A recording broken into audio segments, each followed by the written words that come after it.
Hello everybody, so today I will talk about calculus. The topic today is about integration. So now I will show you how to answer. We need to use about integration by substitution. So we put about u equals to sine of bx. So if we do first the derivative for the both sides, we have the u equals to b cosine of bx dx. Because we don't have b in here, so we divide both sides by b.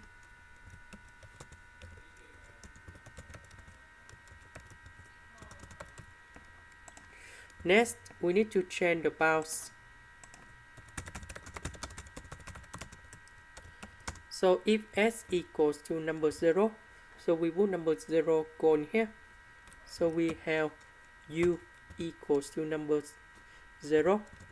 If s equals to number 1, so we put number 1 go in here.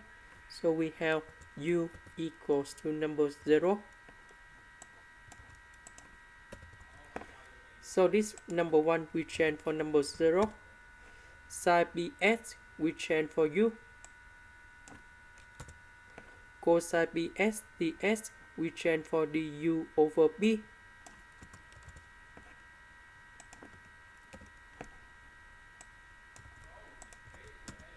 We know that the bound they have the same from the top to the bottom. So we can say that the value of this one equals to number 0. And that is the final answer. This is the end. Thank you for watching.